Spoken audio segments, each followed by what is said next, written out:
ഇത് mass മോട്ടോഴ്സിന്നാണ്. Hero ഹോണ്ടയുടെ passion plus വണ്ടി നമ്മൾ വർക്കിന് വേണ്ടിയിട്ടുണ്ട്. മെയിനായിട്ട് നമുക്ക് പറഞ്ഞാൽ ജനറൽ സർവീസ്, വാട്ടർ സർവീസ്, പിന്നെ എഞ്ചിൻ ഓയിൽ ചെക്ക് ചെയ്തിട്ട് ആവശ്യമെങ്കിൽ മാറ്റാം. പിന്നെ കുറച്ച് ഐറ്റംസ് ഇൻഡിക്കേറ്റർ, അതേപോലെ സ്പീഡോമീറ്റർ, അസംബ്ലി, ക്വിക്ക് റാം, അങ്ങനെ പെട്രോൾ ടാപ്പ്, അങ്ങനെ കുറച്ച് ഐറ്റംസ് ഓൾറെഡി മാറ്റണേഴ്സ് പറഞ്ഞിട്ടുണ്ട്. കസ്റ്റമർ മേടിച്ച് തന്നേനാണ്. അപ്പോൾ ഞാൻ അതിൻ്റെ സർവീസുമായി ബന്ധപ്പെട്ട് അതിൻ്റെ ബാക്ക് ബ്രേക്കിൻ്റെ ഭാഗമൊക്കെ നമ്മൾ ചെക്ക് ചെയ്യാൻ വേണ്ടി അയച്ചിട്ടുണ്ട്. ബ്രേക്ക് ലൈൻഡർ നമുക്ക് അത്യാവശ്യം ഉപയോഗിക്കാനുണ്ട്. കമ്പനി ലൈൻഡറൊന്നുമല്ല, ഡ്യൂപ്ലിക്കേറ്റാണ് കിടക്കണം, പക്ഷേ അത്യാവശ്യം ഉപയോഗിക്കാനുണ്ട്. ബാക്ക് വീൽ അഴിച്ച് നമ്മൾ ചെക്ക് ചെയ്യുന്ന സമയത്തുണ്ടല്ലോ, ബാക്ക് വീലിൻ്റെ ബെയറിംഗ് സെറ്റ് ഫുള്ള് പോയി കിടക്കുക. ബെയറിംഗ് ഇതിനകത്ത് മൊത്തം ഡാമേജ് ആയിട്ട് കിടന്നിങ്ങനെ ഇളകി വേണ്ടി അതിൻ്റെ സീലൊക്കെ പോയിട്ട് ഈ ഒരു അവസ്ഥയിലാണ് കിടക്കുന്നത് കേട്ടോ. മൊത്തം ബോളൊക്കെ ചാടി പോരുന്നൊരു സിറ്റുവേഷനാണ് ഇപ്പോൾ നിൽക്കുന്നത്. അപ്പോൾ വീൽ ബെയറിംഗ് നമുക്ക് എന്തെങ്കിലും മാറ്റണം. ഇതിൻ്റെ മെയിൻ പ്രോബ്ലം എന്ന് വെച്ചാൽ ഇത് ശരിക്കും സ്പോക്ക് വീലാണ് വണ്ടി. അപ്പോൾ അത് അലേ വീൽ ആക്കിയേക്കണതാണ്. അപ്പോൾ നമ്മൾ ഇതിനകത്ത് എങ്ങനെ ചെയ്താലും ഈ കുറച്ച് കഴിയുമ്പോഴത്തേക്കും, അതായത് ബാക്ക് വീല് ആക്സിലേറ്റർ നല്ല രീതിയിൽ ടൈറ്റ് ചെയ്യുന്ന സമയത്ത് വീല് ജാം ആവുന്ന ഒരു കംപ്ലയിൻ്റ് ഉണ്ട്. അത് കറക്റ്റ് അതിൻ്റെ സെറ്റിങ്സ് കറക്റ്റ് അല്ലാത്തത് കൊണ്ടാണ്. അത് ഞാൻ മാക്സിമം ട്രൈ ചെയ്യാം, റെഡിയാക്കാൻ പറ്റുന്നത് ആ രീതിയിൽ നോക്കാം. ഇതിപ്പോൾ അങ്ങനെ ബെയറിംഗ് പോയി കിടന്ന് ഓടിയിട്ടേ ഈ സൈഡൊക്കെ ബ്രേക്കിൻ്റെ സബ് പാനലുമ്പോൾ കയറി പിടിച്ചിട്ടുണ്ട്. സൈഡൊക്കെ കേട്ടോ, ഇവിടെ കാണാം, ഇവിടെ കുരഞ്ഞങ്ങനെ കാണാം സൈഡൊക്കെ കേട്ടോ. അത്യാവശ്യം നല്ല രീതിയിൽ തന്നെ പിടിച്ചിട്ടുണ്ട് അതിൻ്റെ ഉള്ളിൽ. അപ്പോൾ നോക്കാം, അത് സെറ്റ് ചെയ്ത് നോക്കാം. പറ്റില്ല എന്നുണ്ടെങ്കിൽ എത്തി കൊടുത്തിട്ട് ഇവിടെ നിന്ന് രണ്ട് സൈഡിൽ നിന്ന് കട്ട് ചെയ്ത് കറക്റ്റ് ഷേപ്പ് ആക്കേണ്ടി വരും. പിന്നെ ചെയിൻ സ്പോക്കറ്റ് മാക്സിമം അഡ്ജസ്റ്റ് ചെയ്താണ് നിൽക്കുന്നത്. ആ സ്പോക്കറ്റ് വലിയ പ്രശ്നം തോന്നണില്ല. അപ്പോൾ വേണമെങ്കിൽ നമുക്ക് ചെയിൻ ഒന്ന് കട്ട് ചെയ്തിട്ട് ഗ്രീസ് ചെയ്തിടാം കേട്ടോ.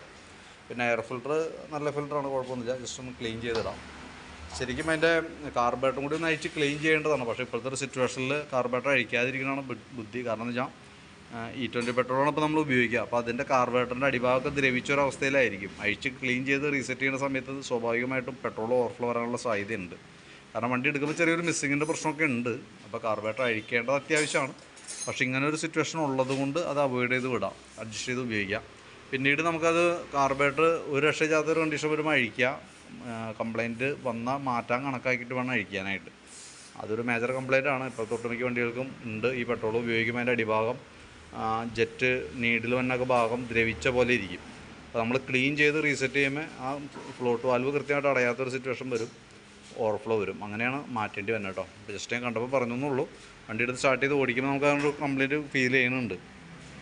പിന്നെ ഇൻഡിക്കേറ്റർ ബാക്കിൽ രണ്ടെണ്ണം മാറ്റാനുണ്ട്. അത് ഓൾറെഡി മേടിച്ച് തന്നിട്ടുണ്ട്. കമ്പനിയായിട്ടൊന്നുമല്ല, ഡ്യൂപ്ലിക്കേറ്റാണ്. പക്ഷേ അത് നമുക്ക് സെറ്റ് ചെയ്തേക്കാം. ബാറ്ററി ഇല്ല, കൺവേർട്ടർ വെച്ചിട്ടാണ് വണ്ടി വർക്ക് ചെയ്യുന്നത്. ഹോൺ ഇൻഡിക്കേറ്ററൊക്കെ വർക്ക് ചെയ്യുന്നത് കൺവേർട്ടർ വെച്ചിട്ടാണ്. പിന്നെ അതേപോലെ നമുക്ക് അതിൻ്റെ സ്പാർക്ക് പ്ലഗ് ഒന്ന് അഴിച്ച് ക്ലീൻ ചെയ്തിട്ടുണ്ട്. സർവീസുമായി ബന്ധപ്പെട്ട് നമുക്ക് ചെയ്യേണ്ടി വരുന്ന വർക്കാണ്. പിന്നെ അതുകൂടാതെ നമുക്ക് അതിൻ്റെ ഫ്രണ്ട് മൺകാടൊക്കെ പൊട്ടിയിരിക്കുന്നുണ്ട്. അപ്പോൾ അത് മാറ്റാനായിട്ട് ഉദ്ദേശിച്ചിട്ട് പറയാം. അതേപോലെ കോൺസെറ്റ് കംപ്ലയിൻ്റ് ഉണ്ട്. കോൺസെറ്റ് നല്ല അടി കാണിക്കുന്നുണ്ട്. ഇതിൻ്റെ ഫ്രണ്ടിലത്തെ ഉപയോഗിച്ചേക്കുന്ന ടയർ, ഫ്രണ്ടിലിപ്പോൾ യൂസ് ചെയ്തുകൊണ്ടിരിക്കുന്ന ടയർ എന്ന് പറഞ്ഞു കഴിഞ്ഞാൽ കട്ട ചെയ്തേക്കണം, റീസോൾ ചെയ്തേക്കുന്ന ടയറാണ്.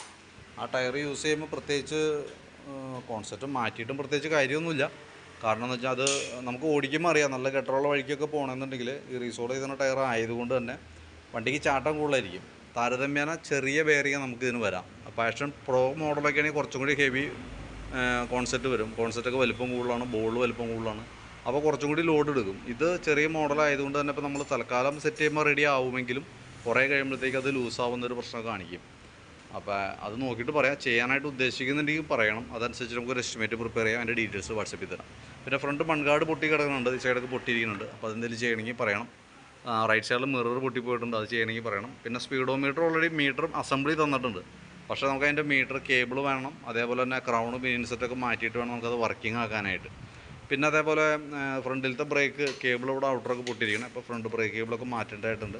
അപ്പോൾ അത്യാവശ്യം കുറച്ച് വർക്കുകളുണ്ട്. അപ്പോൾ ഞാൻ അതിൻ്റെ ഒരു ഏകദേശം ഒരു എസ്റ്റിമേറ്റ് ആക്കാം. അതായത് കോൺസെപ്റ്റിൻ്റെ കേസ് കൃത്യമായിട്ട് പറയാം. ഇപ്പോൾ ഞാൻ എസ്റ്റിമേറ്റിൽ ഇടുമ്പോൾ കോൺസെപ്റ്റും കൂടി ഉൾപ്പെടുത്തണമെന്ന് നോക്കിയിട്ട് പറഞ്ഞാൽ മതിയേ. വീഡിയോ കണ്ടതിന് ശേഷം നോക്കിയിട്ട് പറയും, അതനുസരിച്ച് ഞാൻ ഒരു എസ്റ്റിമേറ്റ് ഇടാം. വെറുതെ നമ്മൾ എസ്റ്റിമേറ്റ് ഇട്ടിട്ട് കാര്യമില്ലല്ലോ. കോൺസെപ്റ്റ് റിപ്പയർ ആയിട്ട് ചെയ്യണമെന്നുണ്ടെങ്കിൽ അതിൻ്റെ ഡീറ്റെയിൽസ് പറയാം കൃത്യമായിട്ട്. അപ്പോൾ ഞാൻ അതിൻ്റെ അതും കൂടി ഉൾപ്പെടുത്തിയുള്ള എസ്റ്റിമേറ്റ് ഇടാം. പിന്നെ സ്പീഡോമീറ്ററിൻ്റെ കേബിളും ക്രൗണും പീൻസെറ്റൊക്കെ വേണം. അപ്പോൾ കേബിൾ ഇത് പഴയ മോഡൽ അതും ഇരിക്കണേ. നമുക്ക് ഇത് സബ് പാനലൊക്കെ മാറ്റി പുതിയതാക്കിയേക്കണോണ്ട്, അതായത് അലവിയിൽ കയറ്റിയേക്കണത് കൊണ്ട് സ്വാഭാവികമായിട്ട് ഇതിന് മാച്ചാവുന്ന കേബിൾ വേണം നമുക്ക് യൂസ് ചെയ്യാനായിട്ട്. അപ്പോൾ ക്രൗണും പിന്നീനൊക്കെ മാറ്റി അത് വർക്കിംഗ് ആക്കി എടുക്കണം. പിന്നെ മൺകാട് പൊട്ടിയിട്ടിട്ട് അത് മാറ്റണമെന്നുണ്ടെങ്കിൽ അത് കൃത്യമായിട്ട് പറയണം. അപ്പോൾ നമുക്ക് എസ്റ്റിമേറ്റ് ഉൾപ്പെടുത്താൻ വേണ്ടിയിട്ടാണ്. പിന്നെ ഫ്രണ്ട് വീൽ ബെയറിങ് ചെറിയൊരു പ്ലേ ഉള്ളൂ, ആ കാര്യമായിട്ടുള്ള പ്രശ്നമില്ല, അതങ്ങനെ കേട്ടോ. ബാക്കിലത്തെ ബെയറിങ് നമുക്ക് എന്തെങ്കിലും മാറ്റണം കേട്ടോ. അതേപോലെ എഞ്ചിൻ ഓയിൽ ഇതാണ് അവസ്ഥ, മാറ്റണമായിരിക്കും കുറച്ചുകൂടി നല്ലത്. എയർ ഫിൽറ്റർ ഒന്ന് ക്ലീൻ ചെയ്തിട്ടാൽ മതി. കാർബറേറ്ററിൻ്റെ കേസ് ഞാൻ പറഞ്ഞല്ലോ, അത് അഴിച്ച് ക്ലീൻ ചെയ്യേണ്ടത് അത്യാവശ്യമാണ്. കാരണം വണ്ടിക്ക് ചെറിയ മിസ്സിങ് ഉണ്ട്. പിന്നെ അത് അഴിച്ച് ക്ലീൻ ചെയ്താൽ ഓവർഫ്ലോ വന്നു കഴിഞ്ഞാൽ കാർബറേറ്റർ അസംബ്ലി മാറ്റേണ്ട ഒരു സിറ്റുവേഷനൊക്കെ വരും. അപ്പോൾ അത് കണക്ക് കൂട്ടിയിട്ട് വേണം പെർമിഷൻ തരാണെങ്കിൽ, അഴിച്ച് ക്ലീൻ ചെയ്യാൻ പറയുകയാണെങ്കിൽ തന്നെ അതറിഞ്ഞിട്ട് വേണം പറയാനായിട്ട്. അഴിച്ച് ക്ലീൻ ചെയ്ത് കഴിഞ്ഞാൽ നമുക്കൊരു ചിലവ് വരും, എന്തായാലും അഴിച്ച് കാർബറേറ്റർ ക്ലീനർ കാര്യങ്ങളൊക്കെ വരും.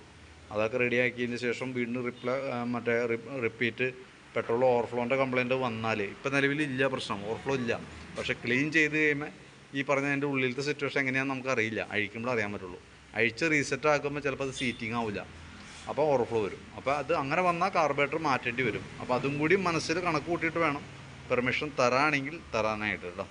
പിന്നെ എഞ്ചിൻ്റെ ഭാഗത്ത് നമുക്ക് വേറെ പ്രശ്നമായിട്ട് ചെയിൻ്റെ ടൈമിംഗ് ചെയിൻ്റെ ചെറിയൊരു സൗണ്ട് ഉണ്ടെന്നല്ലാണ്ട് വേറെ പ്രശ്നങ്ങളൊന്നുമില്ല. തൽക്കാലം ആ ഭാഗം നോക്കണ്ട. പിന്നെ ചെയിൻ കട്ട് ചെയ്തിട്ട് ഒന്ന് ഗ്രീസ് ചെയ്തിടാം, അപ്പോൾ അത് നമുക്ക് അതിനകത്ത് ഉൾപ്പെടുത്താം. പിന്നെ ബാക്ക് വീലിൻ്റെ ബെയറിങ്ങിൻ്റെ കേസ് പറഞ്ഞില്ല, അപ്പോൾ ബെയറിങ് നമുക്ക് അതിനകത്ത് കയറ്റാം. പിന്നെ ലെയ്ത്തിൽ ചിലപ്പോൾ ഒരു പക്ഷേ കയറ്റേണ്ടി വന്നേക്കും, ഈ സൈഡ് ഇങ്ങനെ ഉറച്ചിലുള്ളത് കൊണ്ട് ആ പാനലുമേ ബെയറിങ്ങൊക്കെ മാറ്റി സെറ്റ് ചെയ്യുന്ന സമയത്ത് പാനലുമേ ടച്ച് ആവുന്നുണ്ടെങ്കിൽ അതും കൂടി ഒന്ന് ലെയ്ത്തി കയറ്റി കട്ട് ചെയ്യേണ്ടതായിട്ട് വരും കേട്ടോ.